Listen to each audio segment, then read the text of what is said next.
apa itu yang dimaksud dengan kalimat dalam matematika, sehingga kita nggak langsung ke penyelesaian dari suatu persamaan linear. Kita akan mempelajari ini dulu. Ya, materi yang kita pelajari di awal-awal itu adalah tentang kalimat dalam matematika. Ya, yaitu kalimat benar, kalimat salah, kemudian kalimat terbuka. Nah, kemudian nanti dari kalimat terbuka ini barulah kita akan menuju ke persamaan linear satu variabel.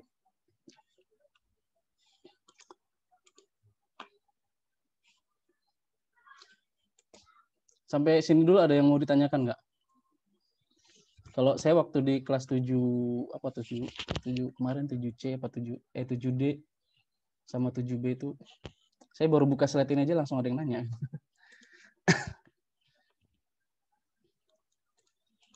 Kalau misalkan kamu mau nanya langsung aja ya, mic-nya dibuka, langsung sebutkan namanya, kamu mau bertanya apa.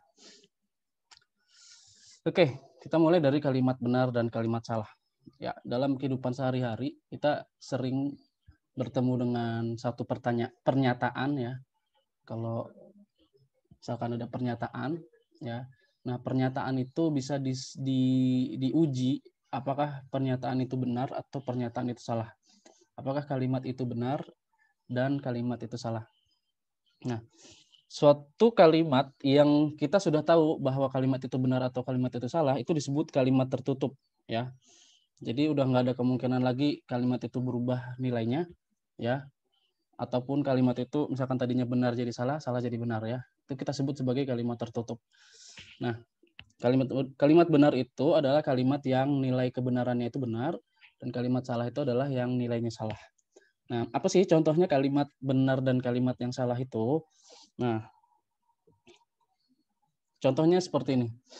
Ini adalah satu kalimat ya. Kalau dalam bahasa Indonesia kalimat itu kan kumpulan dari kata-kata. Ya. Kalimatnya seperti ini bunyinya, matahari terbit setiap pagi dari timur. Ya.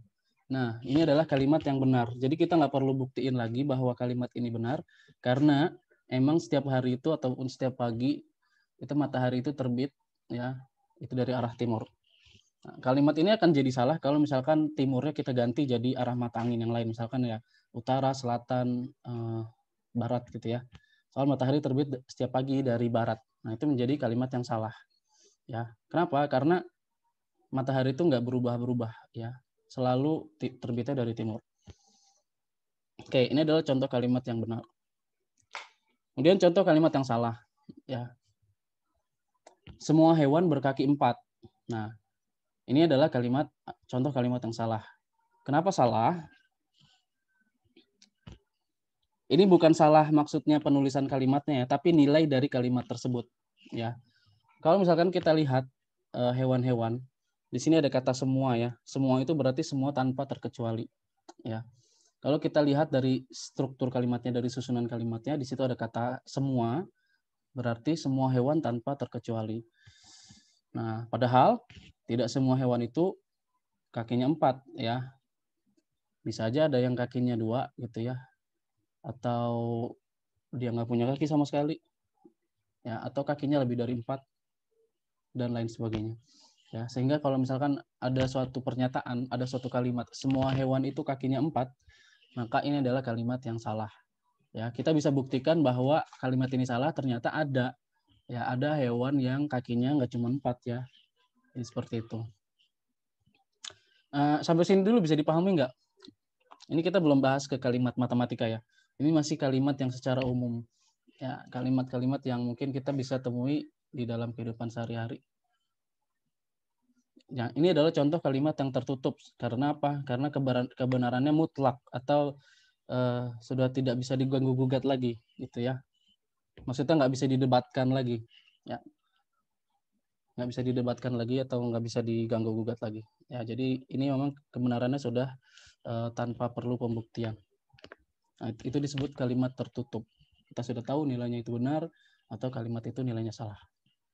Nah, kalau ini kan kayak kita lagi belajar bahasa Indonesia ya. Nah, sedangkan kita kan pelajarannya matematika.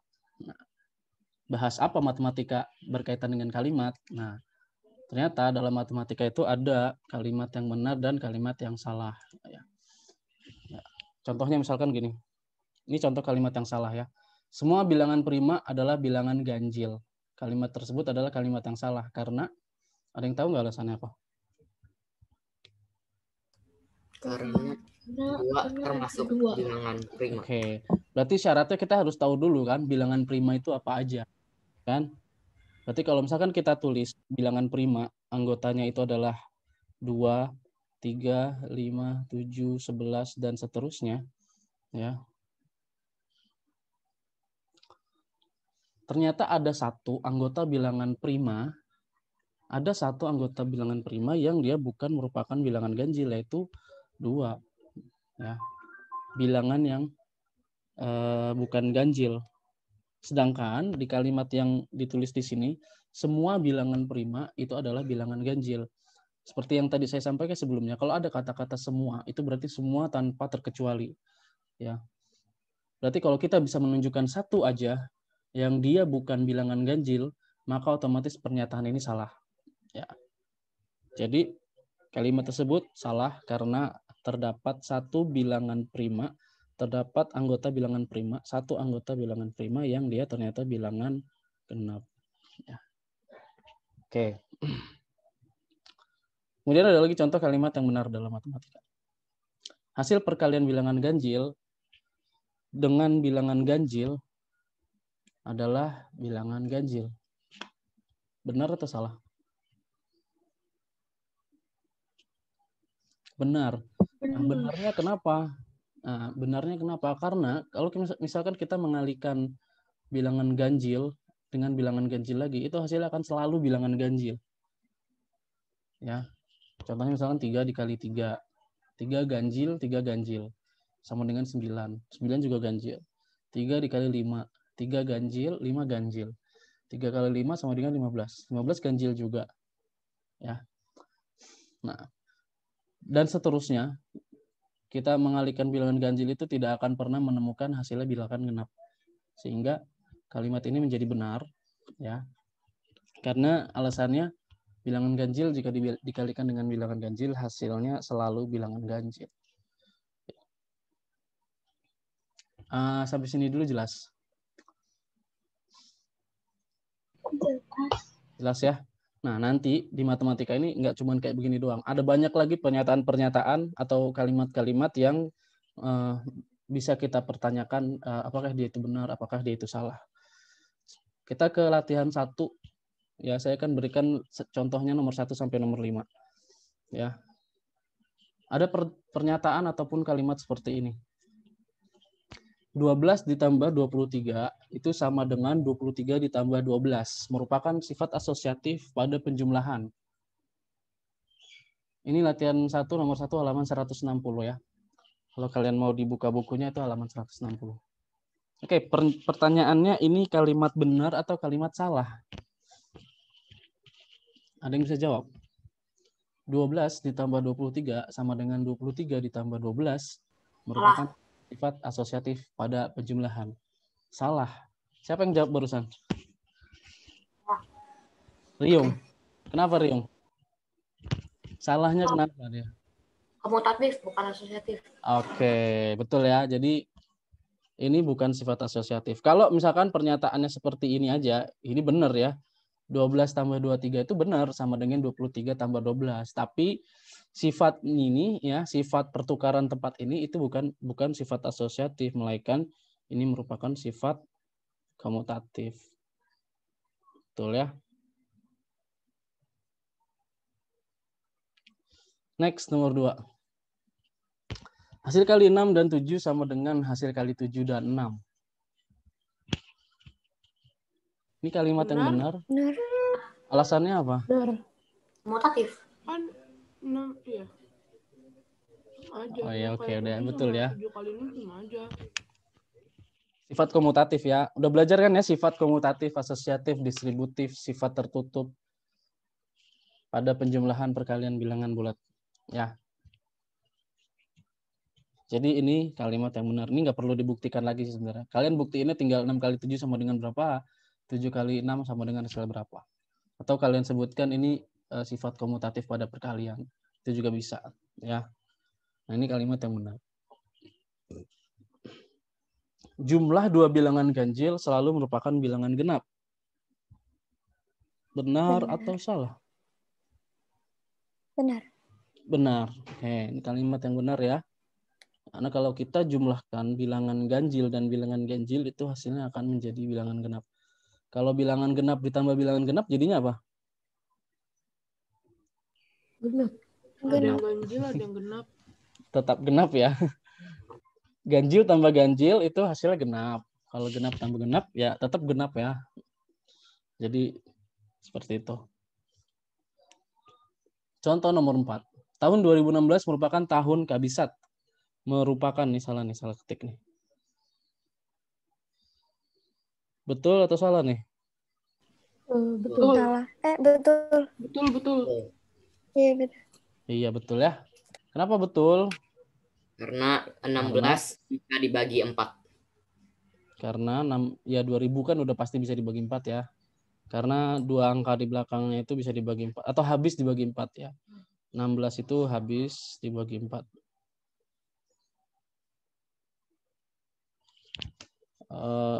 Ini kamu jangan pakai kata bisa ya. Pakainya katanya habis. Yang lebih tepat itu adalah habis. Karena 16 itu habis dibagi 4. Terakhir.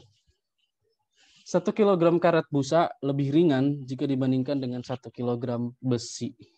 Benar atau salah? Salah. Kenapa salah? Karena kan sama-sama 1 kilogram. Sama-sama 1 kilogram. Oke.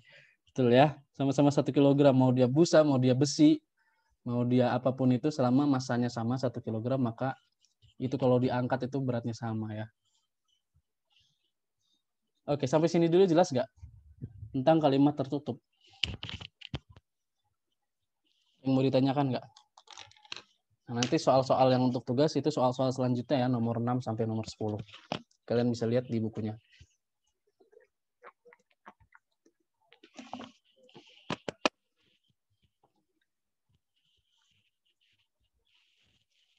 Oke, kalau nggak ada pertanyaan kita lanjut ya. Nah, kalau tadi kalimat tertutup, ya kalimat yang sudah kita bisa ketahui nilai kebenarannya, apakah itu kalimat benar ataupun kalimat salah, ya. Nah, ada satu tipe lagi dari kalimat, yaitu kalimat terbuka. Apa itu kalimat terbuka? Kalimat terbuka itu adalah kalimat yang memuat variabel dan belum diketahui nilai kebenarannya. Jadi salah satu ciri dari kalimat terbuka itu adalah belum diketahui nilai kebenarannya. Dan biasanya dia ada variabel. Apa itu variabel? Ini variabel yang sudah kita bahas di materi sebelumnya tentang aljabar, bahwa variabel itu adalah lambang ataupun simbol berupa huruf ataupun yang lainnya, biasanya sih huruf ya. Kan kalau di buku kalian tuh di latihan 2 ada contohnya itu pakai dia melambangkannya dengan segitiga, kotak dan sebagainya. Itu juga variabel. Nah, bahasa Indonesianya variabel itu kan bahasa Inggris ya. Bahasa asing ya. Nah, setiap bahasa asing itu kan ada terjemahannya. Nah, terjemahan dari variabel itu kalau diubah ke dalam bahasa Indonesia itu peubah. Jadi kalau di buku-buku yang literasinya bahasa Indonesia, peubah itu artinya variabel, ya. Peubah itu artinya variabel. Tapi karena kita lebih seringnya menyebutnya variabel ya, kita pakai variabel aja ya. Oke. Contohnya adalah seperti ini. Y merupakan faktor dari 12. Ini satu kalimat ya. Y merupakan faktor dari 12. Ini kalimat yang pertama. Kalimat yang kedua, X plus 7 sama dengan 15. Oke, dua-duanya ini memuat variabel. Kalimat tersebut merupakan kalimat terbuka. Kenapa? Karena X dan Y itu belum diketahui berapa nilainya. Berapa X, berapa Y, supaya kalimat tersebut nilainya benar atau salah. Ya. Jadi gini, kita ke kalimat yang pertama. Y merupakan faktor dari 12. Ini adalah kalimat terbuka. Ya, kalimat terbuka yang belum bisa kita tentukan dia itu benar atau salah. Nah, dia benar atau salah, ya kalimat Y merupakan faktor dari 12 itu akan nilainya benar kalau misalkan variabel Y-nya itu diganti dengan bilangan-bilangan yang benar. Jadi berapa aja nih kira-kira? Y ini harus kita ganti berapa supaya kalimat ini jadi benar? 1, 2, 3. 1, oke. 1 merupakan faktor dari 12, betul. Terus 2. Terus berapa lagi? 3. 3. Ada lagi? 6. 4, 6, 12. Oke. Jadi nilai dari kalimat Y merupakan faktor dari 12 itu akan benar kalau misalkan Y-nya itu kita ganti dengan salah satu dari ini ya. Salah satu dari ini semua. Ini kita jadikan himpunan aja. Himpunan udah belajar belum?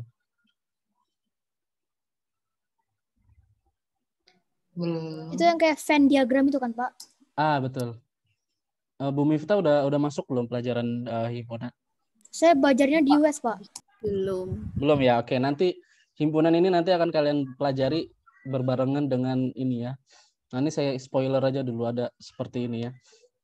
Jadi himpunan itu kalau misalkan kita punya kumpulan apa misalkan dia punya ciri-ciri yang sama. Nah, ini kita kasih kurung, ini kurung apa sih namanya? Kurung keriting kalau bahasa saya. Kurung kurawal ya. Nah, ini adalah himpunan. Kita sebut aja nih himpunannya A. Ya. Jadi Y ini ya, Y ini akan Y merupakan faktor dari 12 itu akan bernilai benar kalau Y-nya itu diganti dengan semua yang ada di himpunan A ini. Ya, apa aja? Ya, bisa aja 1, bisa aja 2, bisa aja bilangan 3, 4, 6 dan 12. Nah, kalimat tersebut itu akan bernilai salah jika variabel Y diganti dengan bilangan berapa coba? 5, 7. 7, oke. Minus bisa? 0. Nah, jadi ini bisa kita tulis ini ya, karena kan semua bilangan yang bukan anggotanya si A ini ya, itu akan salah kalau kita masukin ke Y, kalau kita input ke Y ya. Berarti semua bilangan selain 1, 2, 3, 4, 6, 12 ya. Jadi akan bernilai salah kalau kita ganti semua bilangan, kalau Y-nya itu kita ganti semua bilangan selain itu. Atau kita bisa tulis juga semua bilangan selain A tadi ya. Selain himpunan A tadi. Kalau kita sudah sebutkan bila himpunan A ini ya.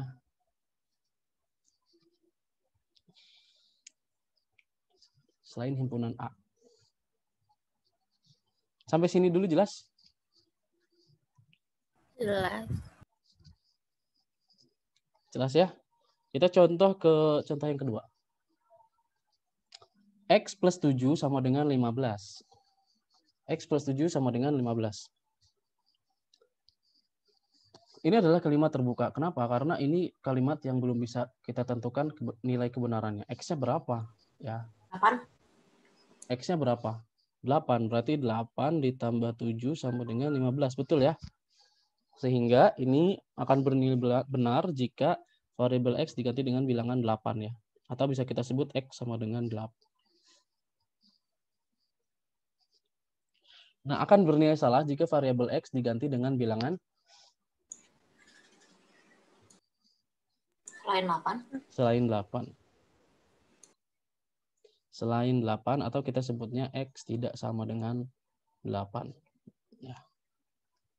Tidak sama dengan 8 itu artinya selain 8 ya. Oke.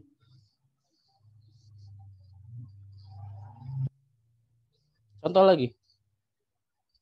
Misalkan ada seperti ini. P dikali P itu kurang dari 20. Nah, pertanyaannya apakah ini kalimat yang benar, ini kalimat yang salah, atau ini kalimat terbuka? Kalimat terbuka ya. Karena P kali P itu kita sebut saja P kuadrat ya. P kuadrat kurang dari 20 dengan P-nya bilangan cacah. P kuadrat kurang dari 20, P elemen cacah, P anggota bilangan cacah. Nah, cacah itu kan mulai dari berapa tuh? Cacah mulai dari berapa? Dari 1. Cacah mulai dari 0 ke atas. 0 ke atas atau 1 ke atas atau yang mana yang betul? 1. 1. Kalau bilangan asli dari mana? Dari 0. Dari 0, oke.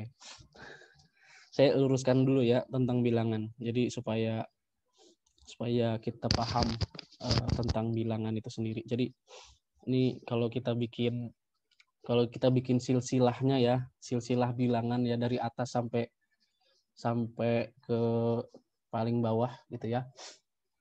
Nah, ini mungkin seharusnya dibahasnya di pertemuan awal ya tentang bilangan. Tapi nggak apa-apa. Ini buat melengkapi aja. Bilangan kompleks. Nah, ini bilangan kompleks itu kalau misalkan kalian belajar tentang bilangan, ya kalau kalian belajar matematika sampai tingkat tinggi, ya sampai kuliah, maka kalau kalian ketemu sama pelajaran matematika, nah pelajaran matematika yang paling atas itu kalau bahasan bilangan, ini bilangan yang paling atas, bilangan kompleks. Ya. Bilangan kompleks itu kenapa dia disebut bilangan kompleks? Karena dia terdiri dari bilangan real dan bilangan imajiner. Jadi udah lengkap dia ya. Udah melengkapi semua bilangan yang ditemukan di saat ini. Itu bilangan real dan bilangan imajiner. Karena dulu ya ilmuwan itu baru berkutat di bilangan real aja. Mereka belum membahas tentang akar dari -1 itu apa. Nah, sehingga kemudian dikembangkan lagi sampai bilangan imajiner ini ditemukan. Nah, bilangan real itu nanti kalian belajar ketika SMA. Apa aja itu bilangan real? Bilangan real itu bilangan yang real ya. Kenapa dikatakan real?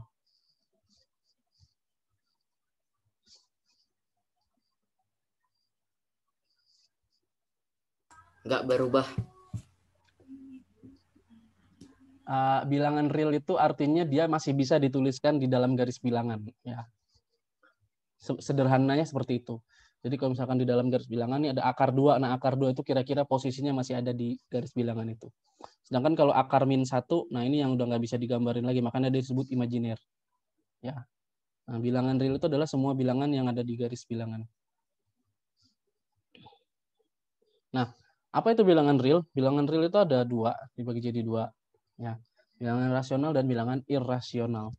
Nah, bilangan irasional itu bilangan rasional ini yang kalian pelajari di SMP ya, bilangan rasional berasal dari katanya rasio. Rasio itu artinya perbandingan.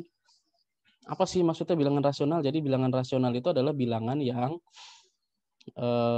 ini. Jadi bilangan rasional itu bilangan yang bisa dituliskan ke dalam bentuk A per B. Dengan syarat B-nya tidak boleh sama dengan 0. Pembagian dengan 0 nggak boleh. Nah, itu bilangan rasional ya. Dari kata-katanya rasio. Jadi bisa dituliskan ke dalam perbandingan A banding B. Nah, bilangan rasional itu apa aja? Nah, bilangan rasional itu ada bilangan bulat dan bilangan pecahan. Contohnya gini. 1 itu bilangan rasional. Kenapa? Karena 1 itu masih bisa dituliskan ke dalam bentuk perbandingan ya. 2 banding 2, 2 bagi 2, 3 bagi 3, dan seterusnya. 2 juga rasional gitu ya. Bilangan bulat kan ini ya. Pokoknya semua bilangan bulat itu adalah rasional karena kita bisa tuliskan bentuk pembagiannya. 2 itu kan bisa aja 4 bagi 2, bisa aja 6 bagi 3, atau berapa? 8 bagi 4, dan seterusnya ya. Selama bisa dituliskan ke dalam bentuk A per B, maka dia bentuknya bilangannya rasional. Pecahan udah jelas ya. Bilangan rasional itu, makanya di sini pecahan itu masuk ke dalam bilangan rasional. Nah, bilangan bulat dan pecahan ini yang kalian pelajari kemarin ya di materi awal-awal di SMP. Bilangan bulat dan pecahan. Walaupun ini sebenarnya kalian udah pernah belajar di SD gitu ya. Bilangan secara umum. Nah, di SMP diperdalam lagi yaitu di bilangan bulat dan pecahan. Bilangan bulat itu dibagi menjadi 3. Ada bilangan bulat negatif, kemudian bilangan 0, dan bilangan bulat positif. Ya. Bilangan bulat negatif, 0, dan bilangan bulat positif. Ya, kalau digambar di garis bilangan, 0 itu ada di tengah-tengah, sebelah kirinya itu negatif, sebelah kanannya itu positif. 0 ada di tengah-tengah, dia non negatif dan dia juga non positif. Dia sifatnya netral. Ya, makanya dia dibuat himpunan sendiri ya. Sehingga dia nggak masuk ke dalam bilangan negatif dan dia juga nggak masuk ke dalam bilangan positif. Kenapa 0 itu disebut masuk ke dalam bilangan bulat? Nah, karena 0 itu bisa dituliskan ke dalam bentuk perbandingan seperti ini. Ya, 0/2. Bukan 0/0 ya. Kalau 0/0 itu undefined, tidak bisa didefinisikan pembagian dengan 0. Nah, mulai di sini nih. Bilangan cacah dan bilangan asli. Karena dulu juga saya bingung ya, apa sih bilangan asli, apa itu bilangan cacah. Nah, penjelasan ada di sini. Jadi bilangan bulat positif itu disebut bilangan asli. Bilangan bulat positif itu mulai dari 1 ya. 1, 2, 3, dan seterusnya. 4, dan seterusnya. Ya, kalau negatif kan -1, -2, -3, dan seterusnya. Kalau di garis bilangan seperti itu. Nah, bilangan bulat positif itu disebut sebagai bilangan asli.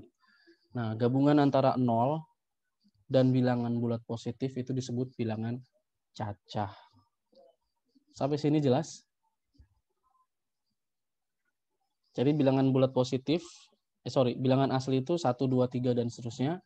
Bilangan cacah tinggal tambahin 0 aja. Ya. 0, 1, 2, 3, 4, dan seterusnya.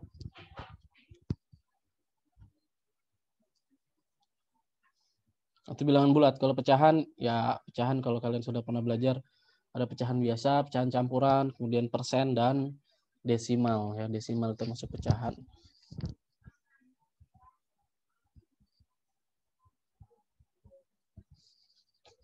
Oke, itu sedikit tentang bilangan. Nah, sekarang kita balik lagi. P kuadrat kurang dari 20 dengan P anggota bilangan cacah. Apakah ini kalimat benar, apakah ini kalimat salah, atau ini kalimat terbuka? Nah, tadi ada yang sudah jawab. Ini kalimat terbuka, Pak. Kenapa ini kalimat terbuka? Karena ada nilai yang tidak diketahui. Ya, gimana Alika? Tadi Basil udah jawab. Alika apa jawabannya? Sama sih jawabannya. Ya nggak apa-apa, pakai bahasa kamu dong. Mungkin kan ada kata-kata yang berbeda gitu. Karena variabelnya belum diketahui berapanya. Siapa? P, ya P. P, oke, ada variabel. Jadi clue-nya gitu ya. Kita kalau misalkan ngelihat ada kalimat, kemudian di situ ada variabel. Oh, ada kemungkinan kalimat itu merupakan kalimat yang terbuka. Kenapa terbuka? Karena kita belum tahu P-nya itu berapa supaya kurang dari 20, gitu kan maksudnya. Ya, sehingga ini adalah kalimat terbuka. Oke, P kuadrat kurang dari 20 dengan P elemen cacah itu adalah kalimat terbuka. Karena bisa aja kalimat ini benar, bisa aja kalimat ini salah, sehingga kita belum tahu. Ya. Nah, kita bisa tahu P kuadrat kurang dari 20 itu benar dari mana, terus P kuadrat kurang dari 20 itu salah kalau seperti apa. Nah, kita bisa cek. Kan dia bilang bilangan cacah ya. Bilangan cacah tadi kan mulai dari 0. Berarti kita mulai dari 0 kuadrat. Ya. 0 kuadrat itu hasilnya sama dengan 0. Nah, 0 ini kurang dari 20. Berarti ini betul ya. Ini benar. Terus kalau kita cek lagi 1. 1 kuadrat sama dengan 1. 1 kurang dari 20 benar? Ini benar. Sekarang cek lagi 2. 2 kuadrat sama dengan 4 kurang dari 20. Ini benar. 3 kuadrat 9. 9 kurang dari 20 benar ya. 4 kuadrat sama dengan 16. Dan 16 itu masih kurang dari 20. Ini juga benar. Nah, mulai dari sini nih. Coba cek 5. 5 kuadrat berapa? 5 kuadrat itu kan sama dengan 25 kan? Nah, 25 benar nggak kurang dari 20? Salah ya. Terus 6 kuadrat. 6 kuadrat sama dengan 36. 36 kurang dari 20 salah juga. Dan seterusnya. Ini kalau kita cek 5, 6, 7 ke atas itu akan bernilai salah. Ya. Jadi P kuadrat kurang dari 20 itu merupakan kalimat terbuka. Ya. P kuadrat kurang dari 20 itu merupakan kalimat terbuka. sehingga dia akan bernilai benar. Kita belum tahu nilai kebenarannya kalau cuman kayak gitu doang ya. Nah, kita bisa menentukan nilai kebenarannya itu adalah kita dengan mengecek setiap anggotanya siapa aja yang nilainya benar kalau dikuadratin kurang dari 20. Dan ternyata ya P kuadrat kurang dari 20 itu akan bernilai benar jika P-nya itu adalah kurang dari atau sama dengan 4 ya. Jadi tadi 0 1 2 3 4 dia benar ya. Kemudian akan salah jika P-nya lebih dari sama dengan 5. 5, 6, 7, 8 dan seterusnya itu akan bernilai salah. Sampai sini jelas?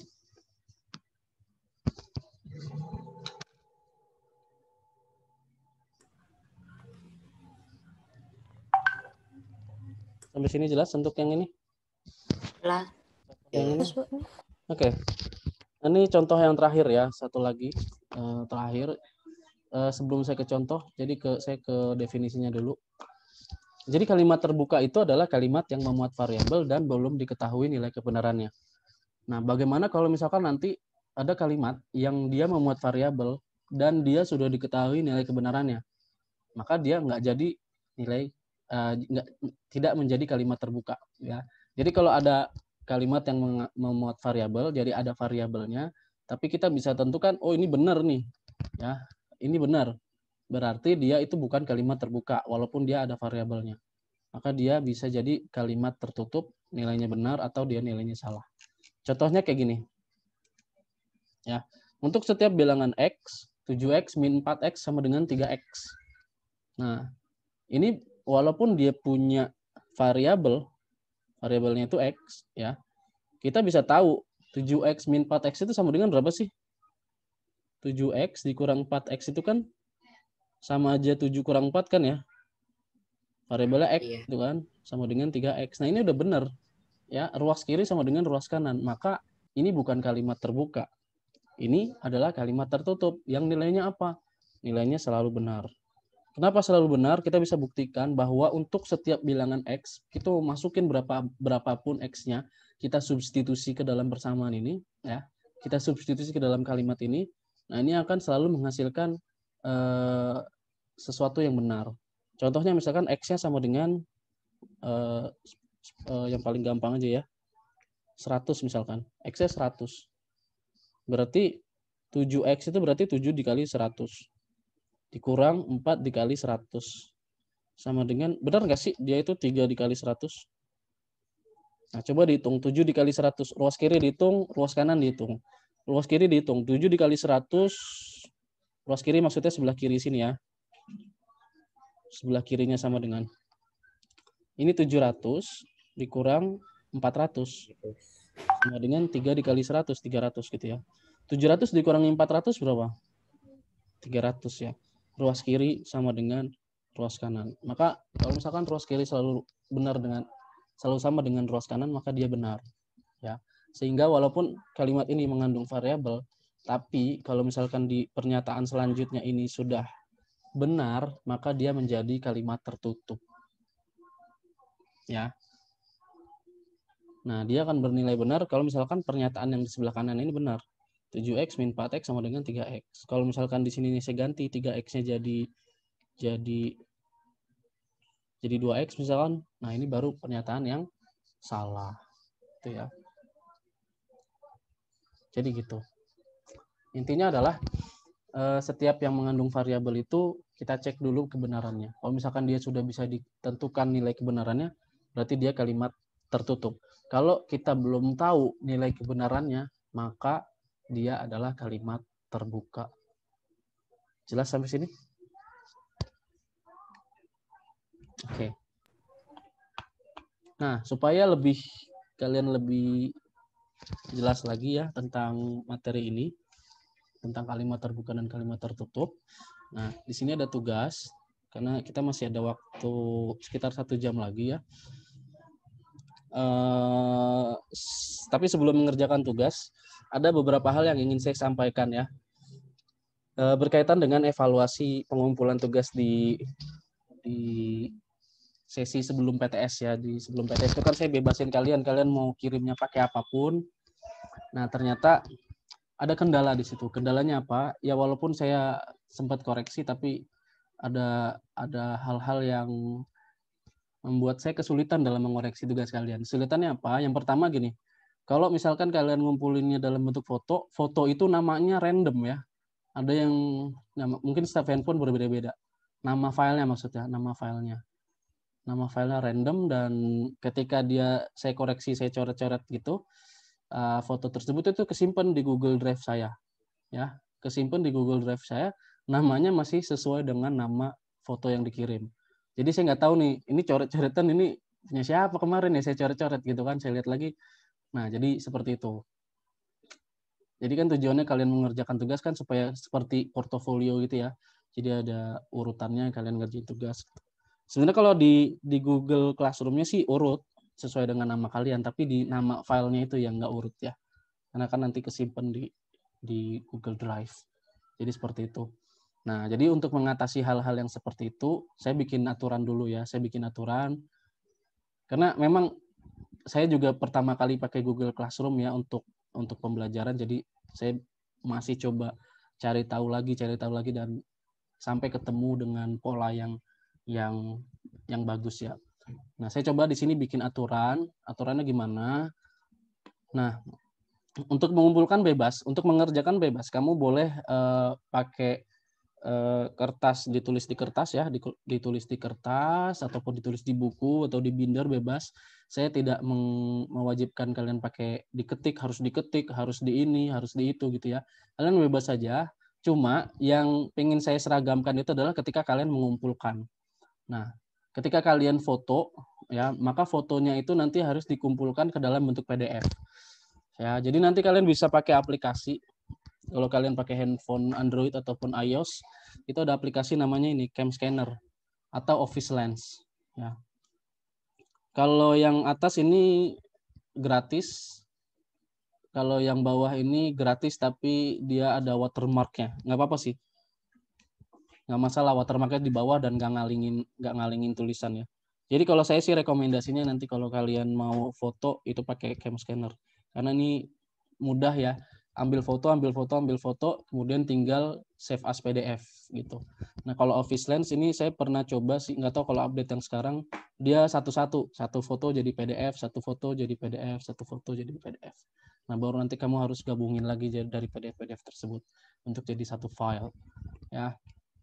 Nah kalau saya sih menyarankannya pakai ini, tapi kalau kalian mau coba pakai ini silakan ya. Untuk tutorialnya silakan nanti dilihat di YouTube ya, ada banyak sekali cara pakai Cam Scanner gimana, kemudian cara save as PDF-nya gimana. Oke, itu yang pertama ya, mengumpulkannya dengan PDF. Kemudian yang kedua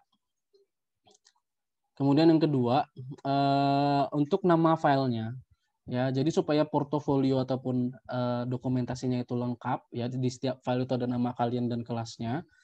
Nah, saya minta kalian ketika mengirimkan file bentuknya PDF itu di rename dulu ya. Jadi filenya diganti dulu namanya, itu formatnya menjadi kelas spasi nomor absen spasi nama lengkap ya. Supaya nanti ketika saya koreksi, saya coret-coret masuk ke Google Drive saya. Nah, di Google Drive itu udah ada coret-coretan kalian. Itu ya. Jadi seperti itu. Sampai sini dulu jelas?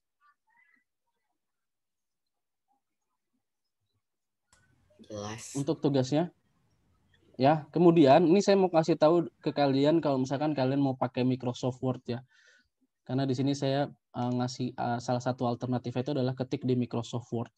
Nah di Microsoft Word itu gimana sih caranya nulis equation ataupun nulis kayak misalkan nanti ada pangkat, ada operasi-operasi matematika yang cukup rumit. Nah di sini saya mau kasih tahu ya. Kemudian nanti di Word juga bisa langsung save as PDF. Jadi kalau kalian di komputernya sudah ada Microsoft Word, bisa langsung pakai itu dan nggak perlu lagi kalian foto Cam Scanner. Atau kalau yang mau pakai foto dari kertas juga bisa di foto di bukunya, kemudian kamu pindahin ke Microsoft Word, itu juga boleh. Nah saya mau tunjukin gimana caranya dari Word save as PDF gitu ya.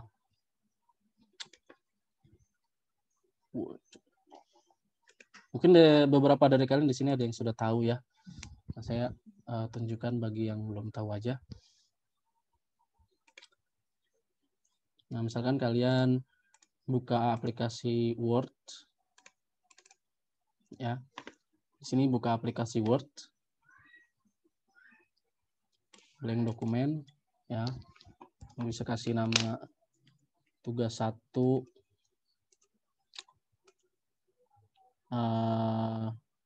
PLSV, latihan 1 dan latihan 2. Nama siapa? Kelas. Nah, baru soalnya diketik di sini, ya, soal 1, kemudian jawaban. Nah, contoh misalkan nomor ini, ya hapus saja ya. Kelihatan nggak saya nge-share screen? Kelihatan ya. Nah, untuk tadi 1 ya, untuk menulis equation ya, operasi-operasi matematika di Microsoft Word, itu kalian bisa tahan tombol Alt, kemudian kalian pencet tombol sama dengan. Ya, jadi nanti seperti ini. Tulisannya type equation here. Nah, ketika type equation here, itu kalian bisa di sebelah sini nih ada muncul di ribbonnya ada beberapa pilihan ya. Ini fraction, pembagian, kemudian script. Script itu untuk pangkat-pangkat, ya, pangkat ataupun yang ada di bawah, indeks, dan seterusnya. Radikal itu akar ya, root, square root seperti ini, ataupun misalkan nanti akar-akar yang ada pangkatnya, ya, misalkan seperti ini. Akar pangkat 3 dari min 4096. Nah, gitu ya. Misalkan di sebelah sini pangkat. Nah, untuk pangkat ada 2 cara ya. Ada 2 cara. Misalkan kalian mau dalam kurung dulu. Dalam kurung -2 pangkat 3. Nah, pangkat itu bisa kalian tulis seperti ini. Pangkat 3 langsung ya. Jadi untuk nulis pangkat itu bisa pakai tanda ini ya. Misalkan A kuadrat A pangkat 2. Ya, spasi ataupun enter juga bisa. Nah, cara yang kedua itu di sebelah sini. Script ini. Kalian mau pilih pangkatnya kayak gini. Ya, tinggal isi. Ya, 3 pangkat 6 misalkan. Oke, itu aja sih sebenarnya yang nanti akan muncul di tugas ya. Untuk pangkat dan akar. Kalian bisa pakai ini. Tapi kalau kalian mau tulis tangan ya boleh aja, silakan kalau menurut kalian ini susah. Nah, selanjutnya gimana caranya save as PDF? Nah, sebelum save as PDF, kalian harus save dulu ke dalam docx ya. Save as docx. So ini file rapor ya, jangan di sini, browse.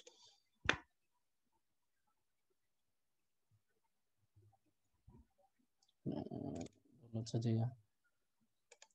Nah, ini untuk nama filenya harus diganti. Nama filenya itu menjadi misalkan 7E absen ya 01 ya, misalkan siapa namanya, nama lengkap ya.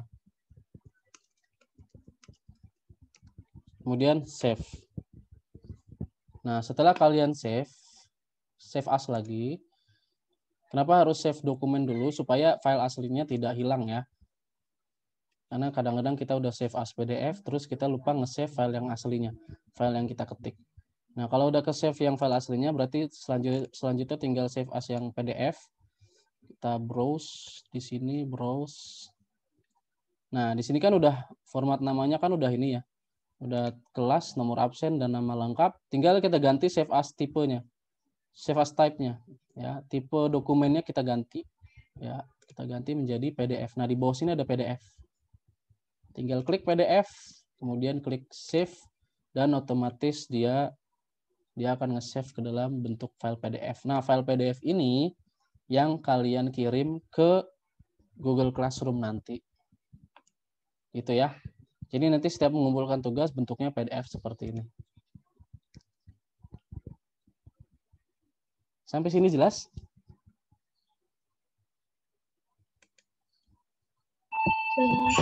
Jelas ya? Silakan, masih ada waktu 50 menit lagi untuk mengerjakan tugas.